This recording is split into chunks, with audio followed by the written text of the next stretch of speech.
విశ్వనాథ్ గారు తెలుగు సినీ చరిత్రలో ఒక మహానుభావుడు. కళను కేవలం వినోదంగా కాకుండా సమాజానికి మార్గదర్శకంగా మార్చిన మహాదర్శకుడు. సంగీతం, నాట్యం, సంస్కృతి, మానవ విలువలను వెండితెరపై అద్భుతంగా ఆవిష్కరించిన కళా తపస్వి. ఆయన సినిమాలు కేవలం కథలు కాదు, జీవితానికి పాఠాలు. శంకరాభరణం, సాగర సంగమం, స్వాతిముత్యం వంటి అమర చిత్రాలతో తెలుగు సినిమా గౌరవాన్ని ప్రపంచానికి చాటిన మహాకళాకారుడు. తన దర్శకత్వంతో నటులను తీర్చిదిద్దిన గురువు, తన కథలతో ప్రేక్షకుల హృదయాలను తాకిన మహర్షి. అందుకే విశ్వనాథ్ గారు తెలుగు సినిమా ప్రపంచంలో చిరస్థాయిగా నిలిచిపోయిన కళాజ్యోతి. విశ్వనాథ్ గారి గురించి చెప్పాలంటే ఆయన పేరు తెలుగు సినీ చరిత్రలో స్వర్ణాక్షరాలతో లిఖించబడిన మహోన్నత వ్యక్తిత్వం. కళను కేవలం వినోద సాధనంగా కాకుండా సమాజాన్ని మేల్కొల్పే శక్తిగా భావించిన మహాదర్శకుడు. అందుకే ఆయనను అందరూ ప్రేమగా కళా తపస్వి అని పిలుస్తారు. 1930 ఫిబ్రవరి 19న గుంటూరు జిల్లాలో జన్మించిన విశ్వనాథ్ గారు చిన్ననాటి నుంచే కళల పట్ల అపారమైన ఆసక్తిని కలిగి ఉండేవారు. సంగీతం, సాహిత్యం, నాట్యం వంటి భారతీయ సంస్కృతికి చెందిన ప్రతి అంశాన్ని ఎంతో ప్రేమించేవారు. ఈ అభిరుచి తర్వాత ఆయన సినీ ప్రయాణానికి బలమైన పునాది అయింది. తన కెరీర్ను ఆయన వాహిని స్టూడియోలో సౌండ్ డిపార్ట్మెంట్లో ప్రారంభించారు. అక్కడ పనిచేస్తూ సినిమా నిర్మాణంలోని ప్రతి కోణాన్ని లోతుగా అర్థం చేసుకున్నారు. తర్వాత ఆదుర్తి సుబ్బారావు వంటి ప్రముఖ దర్శకుల వద్ద సహాయ దర్శకుడిగా పనిచేసి దర్శకత్వంలోని మెలకువలను నేర్చుకున్నారు. 1965లో వచ్చిన ఆత్మగౌరవం సినిమాతో దర్శకుడిగా పరిచయం అయ్యారు. మొదటి సినిమానే ఆయనలోని ప్రత్యేకతను చూపించింది. కానీ ఆయన అసలైన శిఖరాన్ని అందించిన చిత్రం మాత్రం శంకరాభరణం. 1979లో విడుదలైన ఈ చిత్రం తెలుగు సినిమా చరిత్రలో ఒక సంచలనం. శాస్త్రీయ సంగీతాన్ని ప్రధానాంశంగా తీసుకుని సినిమా తీస్తే ప్రేక్షకులు చూడరని చాలామంది భావించిన కాలం అది. కానీ విశ్వనాథ్ ఆ అభిప్రాయాన్ని పూర్తిగా మార్చివేశారు. శంకరాభరణం కేవలం సినిమా కాదు, అది సంగీతానికి చేసిన మహానివాళి. శాస్త్రీయ సంగీతం గొప్పతనం, గురు శిష్యుల సంబంధం, సంస్కృతికి ఉన్న విలువ ఈ చిత్రం జాతీయ స్థాయిలో ప్రశంసలు అందుకుంది. అంతేకాదు తెలుగు సినిమా గౌరవాన్ని ప్రపంచానికి చాటి చెప్పింది.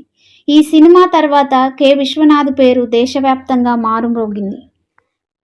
తర్వాత వచ్చిన సాగర సంగమం మరో కళాఖండం. ఒక నాట్యకారుడి జీవితం ఎంత బాధతో, ఎంత త్యాగంతో నిండి ఉంటుందో అద్భుతంగా చూపించారు. కమల్ హాసన్ నటనకు విశ్వనాథ్ దర్శకత్వం తోడవడంతో ఈ సినిమా చిరస్థాయిగా నిలిచిపోయింది. స్వాతిముత్యం సినిమాలో అమాయకత్వం, మానవత్వం, సమాజపు కఠిన సత్యాలను ఎంతో హృద్యంగా చెప్పారు. కమల్ హాసన్ పాత్ర ఈ రోజుకి గుర్తుండిపోతుంది. ఈ చిత్రం భారతదేశం తరపున ఆస్కార్కు పంపబడింది. సిరివెన్నెలలో అంధుడైన కళాకారుడి మనసును, స్వర్ణకమలంలో నాట్యానికి ఉన్న గౌరవాన్ని, శుభలేఖలో కట్న వ్యవస్థపై వ్యతిరేక స్వరాన్ని, సప్తపదిలో కుల వ్యవస్థపై ప్రశ్నను, ఆపద్బాంధవుడిలో మానవ సంబంధాల విలువను చూపించారు. ప్రతి సినిమా ఒక సందేశం, ప్రతి పాత్ర ఒక పాఠం, ప్రతి పాట ఒక భావోద్వేగం. విశ్వనాథ్ గారి సినిమాల్లో సంగీతం ప్రత్యేకమైన పాత్రను పోషిస్తుంది. పాటలు కేవలం వినోదం కోసం కాదు, అవి కథలో భాగం. పాత్రల భావాలను, జీవితంని చెప్పే సాధనం. విశ్వనాథ్ గారి సినిమాల్లో సంగీతం ప్రత్యేకమైన పాత్రను పోషిస్తుంది. పాటలు కేవలం వినోదం కోసం కాదు, అవి కథలో భాగం. పాత్రల భావాలను, జీవితాన్ని చెప్పే సాధనం. అందుకే ఆయన సినిమాల పాటలు దశాబ్దాల తర్వాత కూడా ప్రజల హృదయాల్లో నిలిచిపోతాయి. అలాగే మహిళా పాత్రలకు ఆయన ఇచ్చిన గౌరవం ప్రత్యేకంగా చెప్పుకోవాలి. మహిళను కేవలం కథలో భాగంగా కాకుండా కథను నడిపించే శక్తిగా చూపించారు. ఇది అప్పటి కాలంలో చాలా గొప్ప విషయం. సమాజంలోని కుల వివక్ష, పేదరికం, అజ్ఞానం, కళల పట్ల నిర్లక్ష్యం వంటి సమస్యలను ఎంతో సున్నితంగా చూపించారు. ఆయన సినిమాలు ఉపన్యాసంలా అనిపించకుండా మనసును తాకేవి. విశ్వనాథ్ గారు కేవలం దర్శకుడు మాత్రమే కాదు, మంచి నటుడు కూడా. ఎన్నో సినిమాల్లో తండ్రి పాత్రలు, గౌరవప్రదమైన పెద్ద మనిషి పాత్రలు పోషించారు. ఆయన తెరపై కనిపిస్తే చాలు ఆ పాత్రకు ఒక ప్రత్యేకమైన గంభీరత వచ్చేది. ఆయన నటించిన పాత్రలు కూడా ప్రజల మనసులో నిలిచిపోయాయి. ఎందుకంటే ఆయన నటనలో సహజత్వం ఉండేది. తన జీవితంలో ఎన్నో అవార్డులు అందుకున్నారు. జాతీయ అవార్డులు, నంది అవార్డులు, ఫిలింఫేర్ అవార్డులు మాత్రమే కాదు, భారత ప్రభుత్వం ఆయనకు పద్మశ్రీ పురస్కారం అందించింది. అంతేకాకుండా భారతీయ సినిమాకు అత్యున్నత గౌరవప్రదమైన దాదాసాహెబ్ ఫాల్కే అవార్డు కూడా ఆయనకు లభించింది. ఇది ఆయన కళా సాధనకు దేశం ఇచ్చిన అత్యున్నత గౌరవం. ఈ అవార్డులు ఆయన ప్రతిభకు గుర్తింపు మాత్రమే కాదు, ఆయన చూపిన మార్గానికి సమాజం తెలిపిన కృతజ్ఞత. ఆయన సినిమాలు చూసి ఎంతోమంది దర్శకులు ప్రేరణ పొందారు. రాజమౌళి వంటి ఆధునిక దర్శకులు కూడా కె. విశ్వనాథ్ గారి ప్రభావాన్ని గౌరవంగా గుర్తు చేస్తుంటారు. ఆయన చూపించిన దారి తెలుగు సినిమాను ప్రపంచ స్థాయికి తీసుకెళ్ళింది.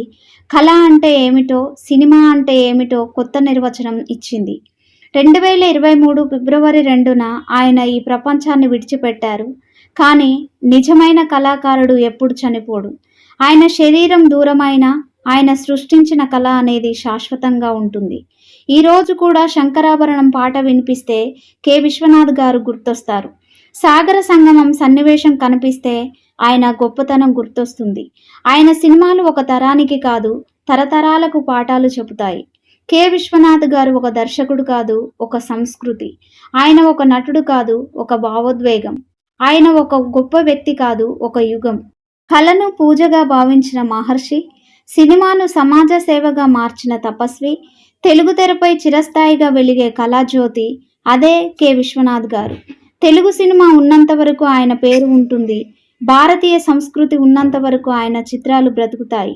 ప్రేక్షకుల హృదయాల్లో కళ ఉన్నంత వరకు కె. విశ్వనాథ్ గారు చిరంజీవిగా ఉంటారు. ఆయన జీవితం మనకు ఒకే ఒక గొప్ప పాఠం చెబుతుంది. పని పట్ల ప్రేమ ఉంటే కష్టం పట్ల భయం ఉండదు. కష్టం చేస్తే విజయం తప్పదు.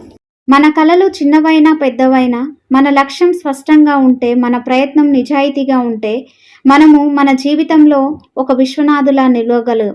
అందుకే ఆయనను గుర్తు చేసుకోవడం అంటే కేవలం ఒక వ్యక్తిని గుర్తు చేసుకోవడం కాదు, ఒక విలువను జీవించడం. కళకు జీవం పోసిన ఆ మహర్షికి ఇదే మన వినమ్ర నివాళి.